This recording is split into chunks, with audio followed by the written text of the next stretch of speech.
Welcome back, everybody. We're picking up where we left off on society in colonial Latin America.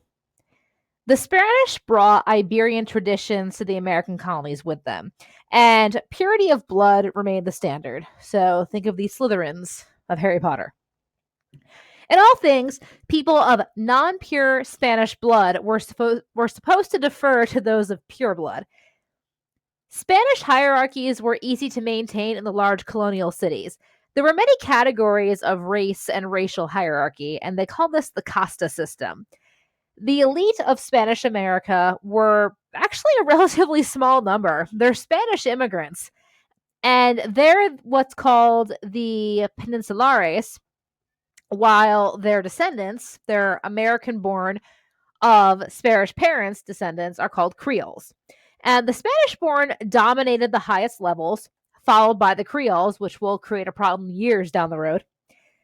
The growing population of individuals of mixed European and Amerindian descent were called mestizos. And people of European and African descent were referred to as mulattoes, and mixed African and Amerindian descent were collectively known as castas, because heaven forbid we all just be people. Under the colonial rule, the cultural diversity of Amerindian peoples and the class differentiation within the Amerindian ethnic groups were eroded. Some natives, especially elites, sought to protect their positions and status by intermarrying with colonists. And others, who were the commoners, suffered the heaviest burdens of the colonial system. People of African descent played various roles in the history of the Spanish colonies. Slaves and free blacks from the Iberian Peninsula participated in the conquest and settlement of Spanish America. Later, the direct slave trade with Africa led both to an increase in the number of blacks and to a decline in the legal status of blacks in Spanish colonies. At first, people from various parts of Africa retained their different cultural identities. In time, their various traditions blended and mixed with European and Amerindian languages, customs, and beliefs, and it formed a very distinctive local culture. Slave resistance and some rebellions was usually always brought under control, but runaway slaves occasionally formed groups that defended themselves for years. You have the Colombos in Brazil and Palenques, or the Maroons, in Spanish colonies. Most slaves were engaged in agricultural labor and were forced to submit to harsh discipline and brutal punishments. The overwhelming preponderance of males made it impossible for slaves to preserve traditional African family and marriage patterns or to adopt to those of Europe. In colonial Brazil, Portuguese immigrants controlled politics and the economy. By the early 17th century, Africans and their American born descendants, who were either slaves or free, were the largest ethnic group in Brazil. Moving on, changing gears, we're talking about the Dutch. And they really don't play a big role in North America, or South America for that matter. And we'll talk about why. In 1624, the Dutch West Indian Company founded New Netherland, and they had trading relations with the Iroquois Confederacy. From 1630 to 1654, the Dutch seized control of northeastern Brazil.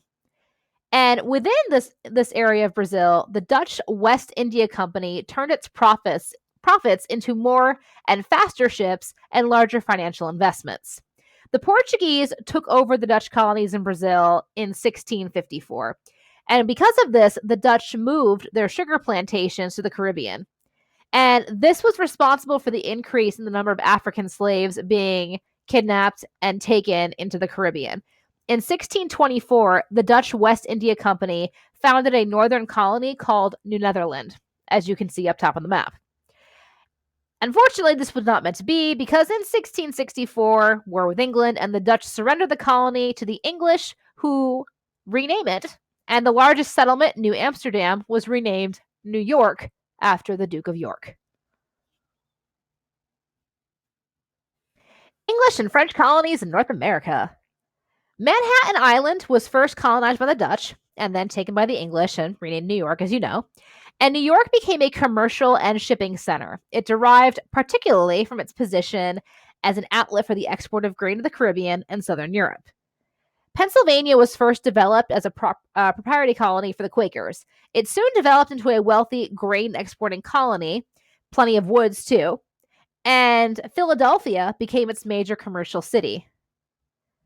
Oh, Pennsylvania, I love you. Great place, guys. Go visit. In contrast to rice exporting South Carolina's slave agriculture, Pennsylvania's grain was produced by free family farmers. And if you'd like to check out some of those free family farmers, their descendants are still living in Lancaster. You can find them throughout Pennsylvania, but Lancaster is a really good place to go. Plus, the food is amazing. I'm just saying. And if you haven't guessed, I'm from Pennsylvania. And my mom lives in Lancaster. So, some early English experiments that failed miserably. There were attempts to establish colonies in the Americas in the late 16th century. Perhaps the most famous is Roanoke. Settlers disappeared. All they found was Croatoan carved into a tree, and nobody really knows what happened. We can guess. We can make estimates. The most likely theory, either some kind of plague occurred, a lot of people died, or a war with a local Native American tribe. People were killed, and the survivors were adopted into the tribe. In the 17th century, there was hope that colonies would prove to be a profitable investment.